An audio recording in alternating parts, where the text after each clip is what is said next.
Good day, folks, and welcome to the Gold Coast Waves.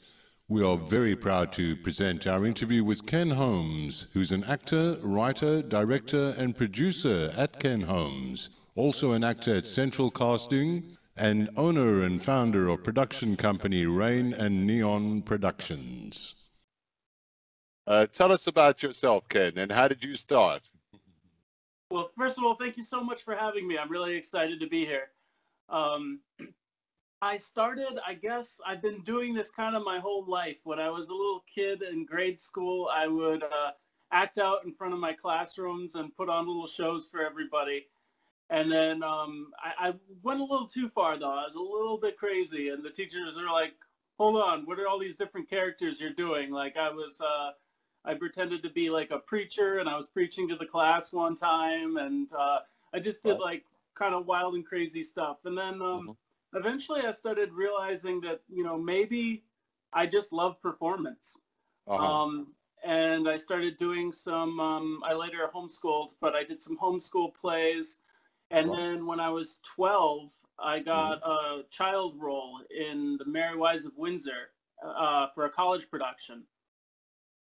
And it was then when I realized that I love acting, I love theater, and I just started doing all kinds of community plays and some college productions when they needed kid actors.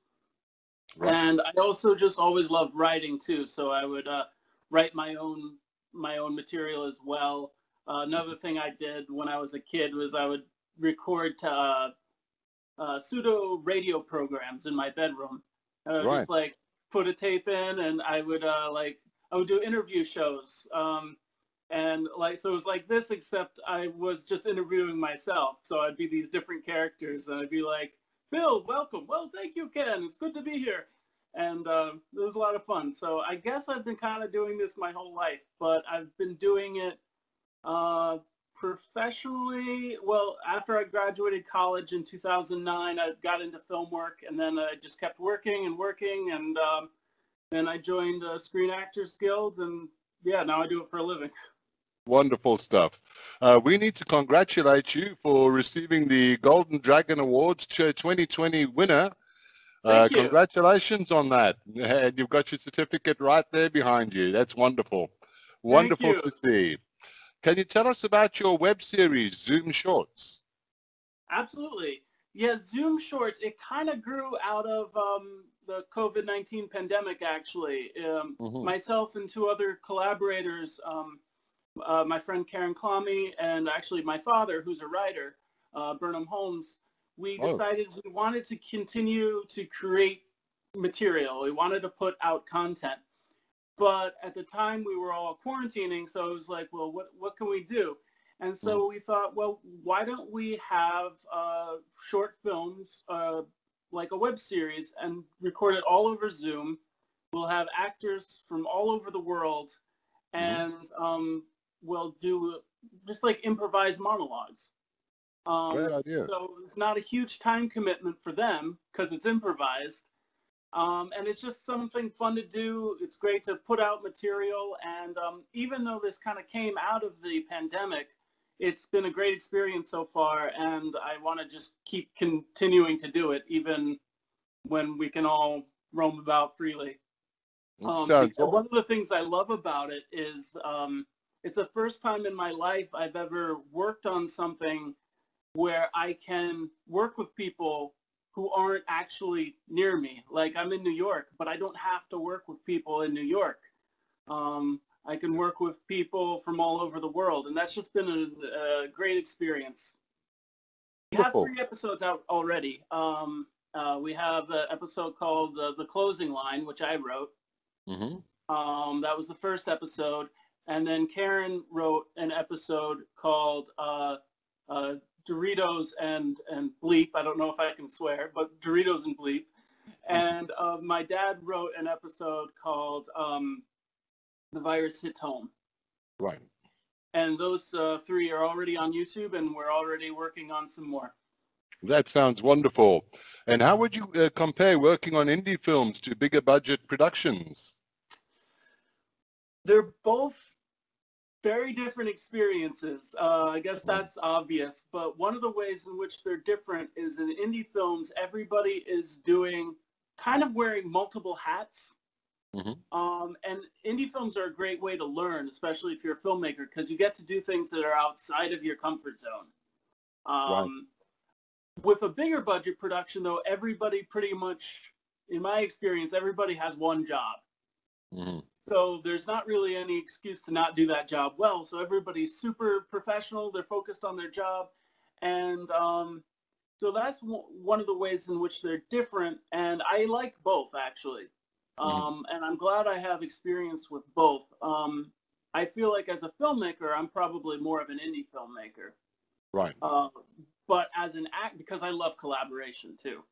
And with the bigger budget things, especially if you were the director or something, you really need to like take charge.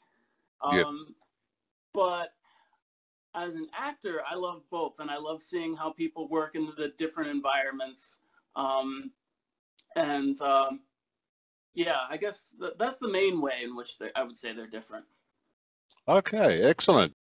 Do you prefer theater or film, TV? I got my start in theater. Right. And I still love it, but theater is so ephemeral. Like you do it and then it's over. I kind of compare it to what Buddhist monks do when they create sand art. Like they create this beautiful sand art and then they just wipe it clean. That's kind of what theater feels like to me. It's a lot of work and then it's just over.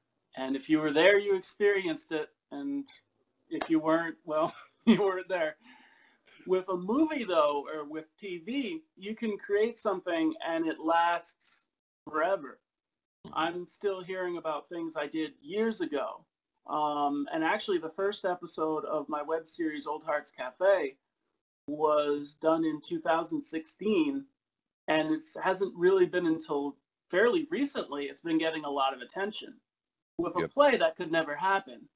Whatever the reaction was like, whatever the response was like at the time, that was what it was. Right.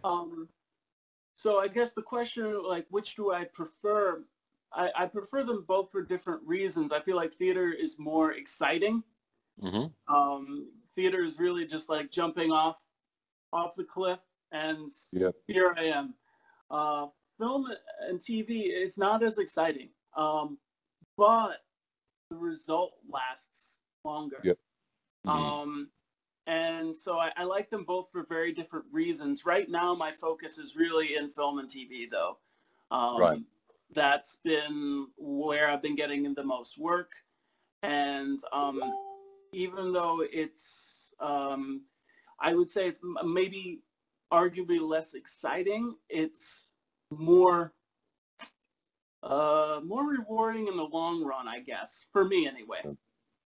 Fabulous. What are some of your favorite roles, Ken?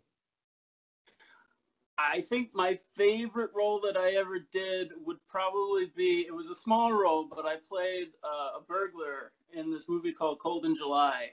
Okay. And it came out in 2014, and it went on to Sundance, and it got some good reactions. I burglarized this house of the main character, played by Michael C. Hall, and then I'm not giving anything away. This happens in the first scene. He's armed, and I'm not, unbeknownst to him, and we kind of have a stare-off, and then he gets startled by this grandfather clock, and he accidentally shoots me, and then that kind of sets in motion the rest of the movie, where he feels guilt. Some people are celebrating him, like you acted in self-defense. He feels bad because I was unarmed. He feels like he murdered me. And then my father, who's actually played by the late Sam Shepard, gets released from prison and wants revenge. So anyway, there's a whole bunch of stuff happens after that. But that was probably one of my favorite experiences. As far as my own creations, I think my favorite role has probably been Marcus Montage from Old Hearts Cafe, who I wrote. and he's a dishwasher at the cafe, but he really wants to be a filmmaker. And Right. he's very moody, and he delivers all of his lines to the camera as a monologue, and it's just like all his inner workings. So that's probably my favorite character that I've written. That's wonderful. Can you tell us about your production company, Rain and Neon Productions? Yeah, absolutely. I started it in 2008. And my first production was a one-man play that I was in called Talking Aloud Alone, where I Right. played all the characters, and I did it back in college. And it was recorded for TV in the area. I went to school in Vermont, so it was recorded for TV in Vermont. Right. And it was a full-length play, and that was the first Rain and Neon production. Okay. But I kind of had this idea for a name for a while because simply just because I love neon. I love neon, and I love like the reflection of neon in rain. And Right. and I just thought that was a cool name. And I was like, well, if Mhm. I have a production company, that's what I'm going to call it. So when I That's finally did my own show, I was like, Rain and Neon Productions, here we go. And okay. I did a couple things, like I was fooling around on YouTube trying to learn how to do video work, nothing Right. professional, but just like little stuff here and there. And I would Yep. always put the logo, like Rain and Neon Productions afterwards. Yep. And then later, when I started putting out material that I felt was better, I started, putting it out for film festivals. I think Old Hearts Cafe was the first big thing that Rain and Neon Productions has done. And Yep. now we're doing Zoom shorts. So this year Right. actually has been our busiest year, Well, partly because I haven't been able to be on set. So I'm just doing like my own work. I've just been writing and producing my own films. what genres do you most enjoy working in, Ken? Comedy is my first love. Okay. I love making people laugh, and also I should say that my particular brand of comedy is a little bit absurd. Yep. Not everybody always gets it. Not everybody Yep. always gets it. It is comedy. Yep. But that's just what I love writing. As an actor, I love all kinds of comedy. I love silly. I love smart. Everything. I don't I don't know. This sounds pretentious, but I like to be like a student of comedy and just like watch all kinds of comedic movies and shows. Lately, I've just been binging every sitcom that people have recommended to me. Yep. And so I guess comedy is my first love, but I love drama. I think most people think of me more as a dramatic actor because I don't really come across super silly to most people, so they don't think comedy. And then when I started doing movies, I mostly did horror. Like I did tons of horror. So if you look back at my filmography, especially my early work, you'll mostly find horror. Right. And I still have a love of doing those kinds of movies as well. They're a lot of fun, and it's fun to face your fears too sometimes. You're a great writer. When did you first realize that you're a good writer and continue writing? Well, when I was a kid, I would dictate stories to my parents. Like Right. I would just lie in the bed and I would dictate stories to them. This was before I could even write, and they would just type out what I was writing, and they'd be like, "Slow down, you're going too fast." So I always had like these stories in my head. So it was just something fun to do. When I was 12, though, I took 12 again. 12 was when I did my first play. I took a writing workshop, and I wrote a story called Sunday Without Shakespeare. And Hmm. it's actually a murder mystery. Right. And I had a blast doing it, and I Yep. thought maybe I should write. I love telling stories, and I love putting words together. And so I did it. I just from I guess 12 until today, I've just been doing it as Yep. much as I can. I try to write every day, but I write something every day, even if it's just an email. And if we could look 12 months into the future, what would you like to achieve, at that point in time? My goal is to create a short, at least one short, if not several, a month. Right. So Okay. I would like to have like a long list of things that I've written and produced, like a crazy amount of things Yep. in that time. Also, though, I just want to be working. Um, Yep.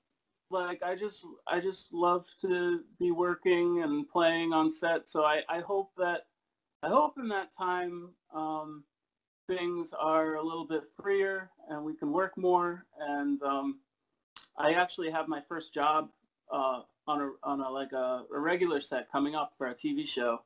Yep. My first job since quarantine, I mean. Um, and I'm really excited for that and hopefully many more. Cool. Can you tell us about your short film, Old Hearts Cafe?